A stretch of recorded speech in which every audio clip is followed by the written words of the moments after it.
I'm joined with Dr. Sarah McKune. Sarah, how are you doing today? Doing well, thanks.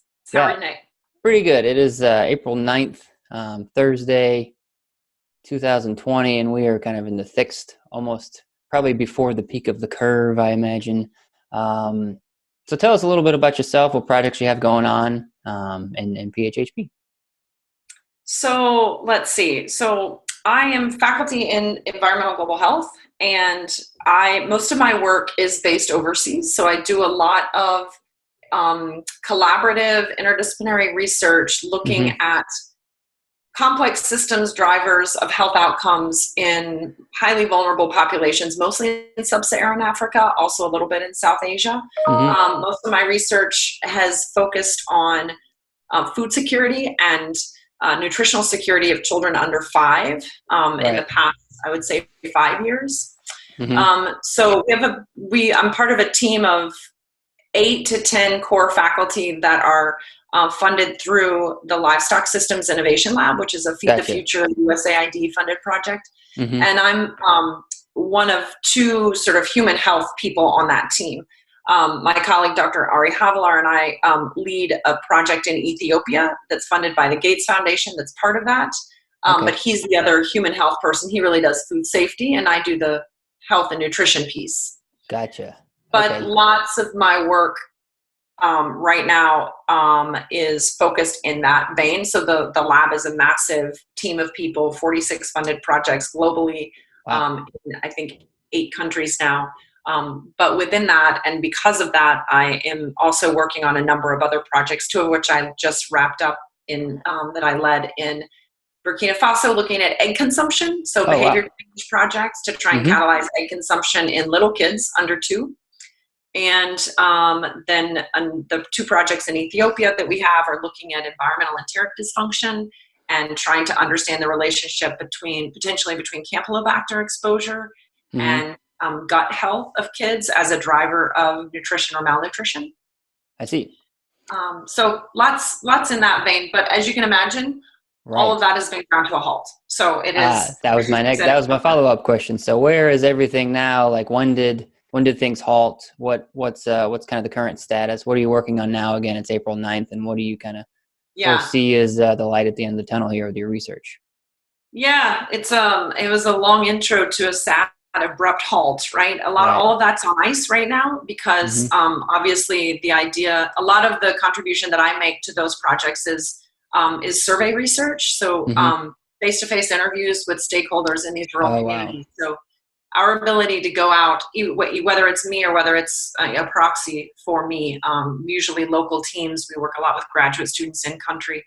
We can't be in these communities, connecting rural, remote communities during a time of this kind of pandemic is obviously is untenable and unethical, and all sorts of reasons we wouldn't do it. So all of that has paused since, I would say, the first or second week in March. Mm-hmm.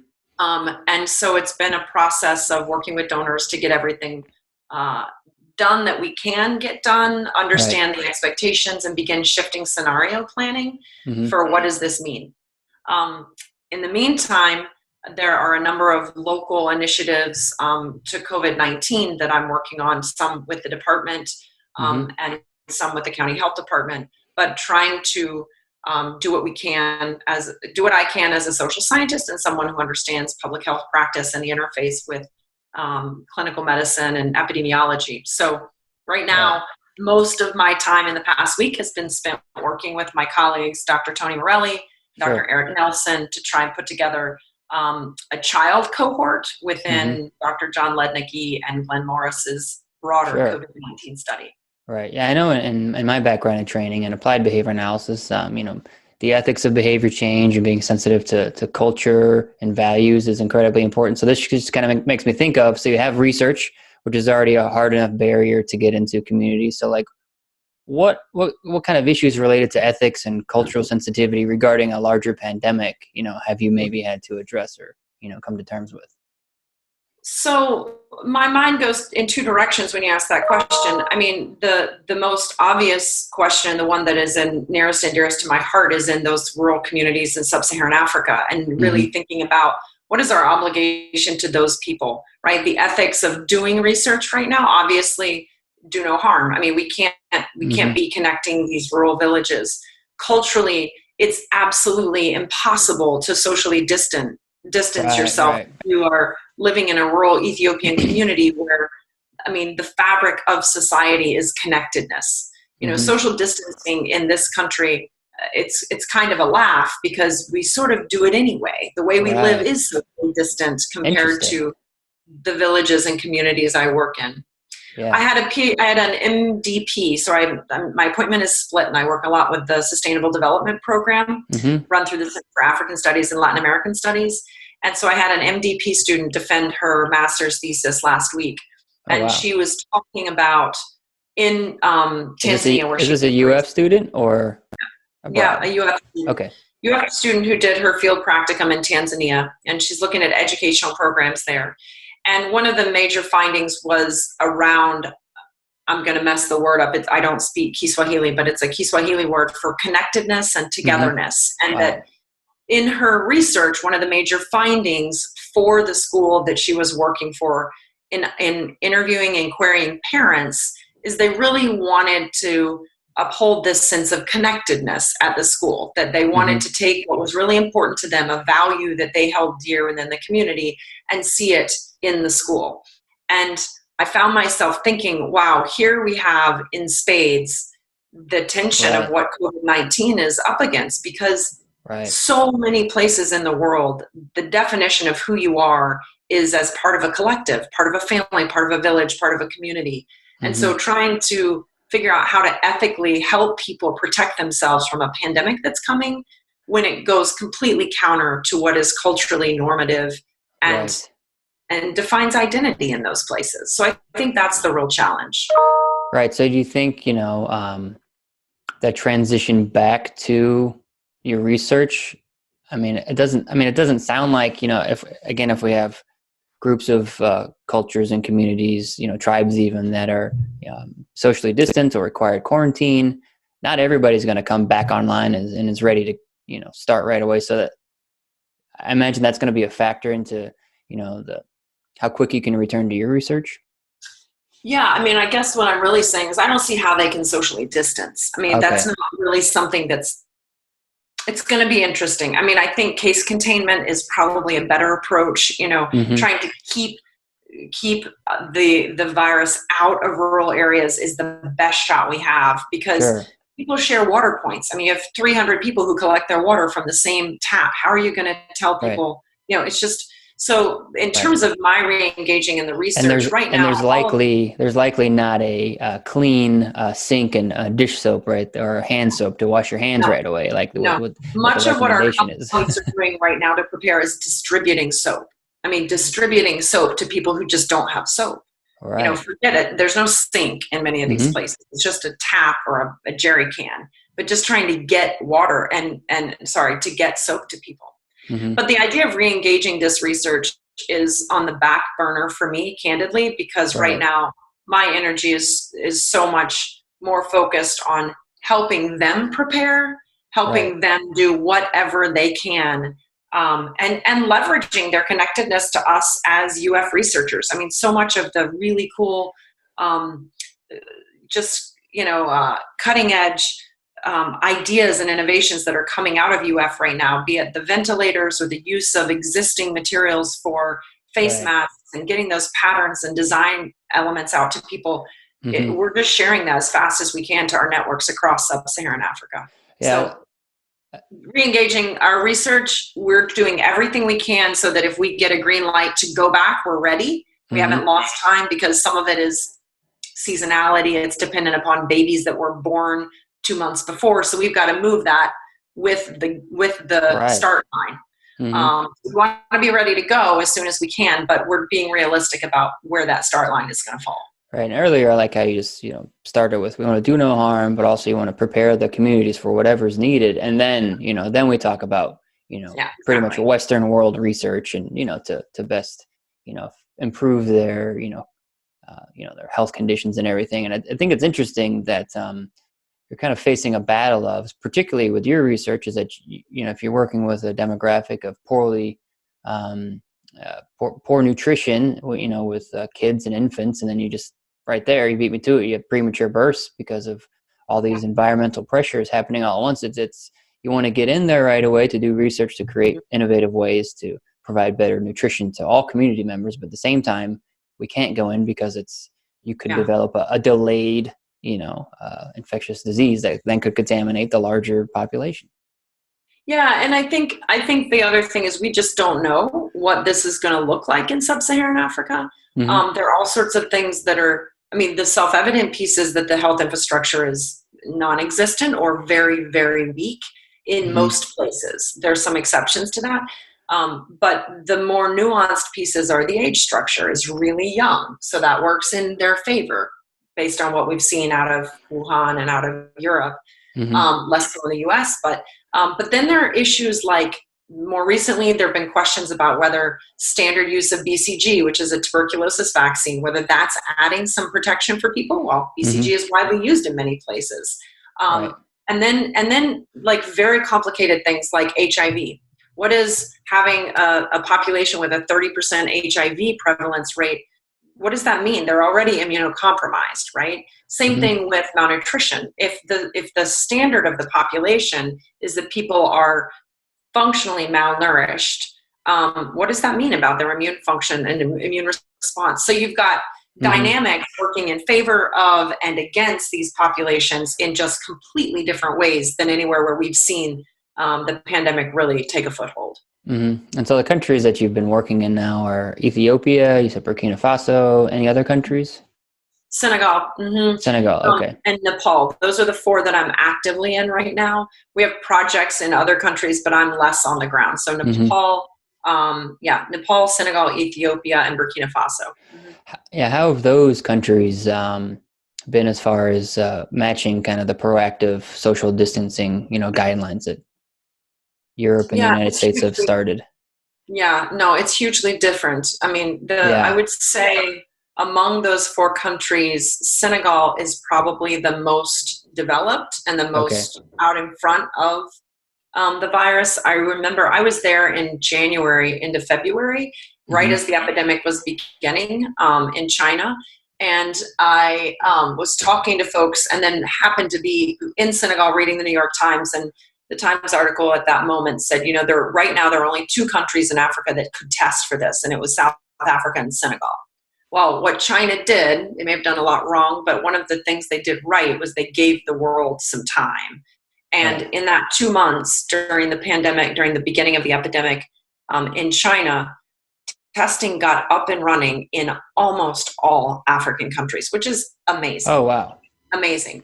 So I'm not saying they have a bunch of test kits. I'm not saying they're people who've been trained for years, but they have the capacity at least. Senegal is testing. Senegal is testing more so than a lot of U.S. states. And they have, I think, I get an update every day from our team via WhatsApp. And I think they said this morning they're up to about 150 cases. And they closed schools right when we did in Alachua County, so about 4 weeks ago. Oh, great. So they're being proactive. It's a small country. It's more developed. But then you go to the other end of the spectrum. Burkina Faso is a much poorer country. They have upwards of 400 cases. They had a situation of a super spreader in a church. So they got a lot of cases out of the gates at the beginning, and they just don't have the same infrastructure to support it that Senegal does. And you saw that with the Ebola outbreak. Senegal had Ebola cases. They found them. They contained them. I mean, so Senegal's been tested in some ways already. But so it varies hugely. I just keep going back to just interesting, like just the cultural differences between the Western developed countries and, maybe not as affluent, African countries that have the infrastructure to then, communicate and quarantine and do all these things that, but also on the same token that you have countries that also believe in this connectedness. So maybe it's like that could then really drive more adherence to these guidelines that maybe and I think that Americans are not following. And I think many of these places, I'll take Ethiopia, has an extremely strong-handed government. Some might argue authoritarian. And so they're used to people, there's a cultural normativeness around the government telling you what to do and people doing it, adhering to that. Yeah. Whereas what we saw in Italy, I mean, I had no idea that there was this Italian word for not listening to what you're told to do, or sort of rules being a suggestion, laws being a suggestion rather than what you do. And certainly the American philosophy of individualism and individual freedoms, that Italian and American example runs so counter to being told what to do for the good of the whole. Where I think African countries are, that's a huge generalization, but I think many African communities still have that sense of community before self. And many have that overlaid, less so in Senegal, but I think the example of Ethiopia is strong, where you have a very authoritarian, historically authoritarian, strong government, where you might see more adherence to guidelines as they're put in place. Gotcha. Yeah. There's a lot to unpack here.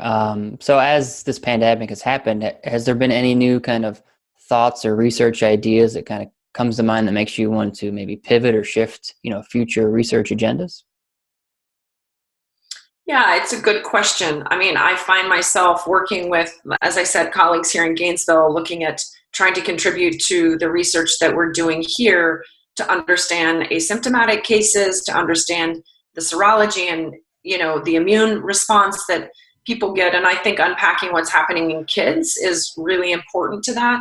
I've been studying and understanding household behaviors and how that contributes to livelihood resilience in Africa now for 20 years, but translating that to the context here in Alachua County is something that I was already beginning to think about in my own life.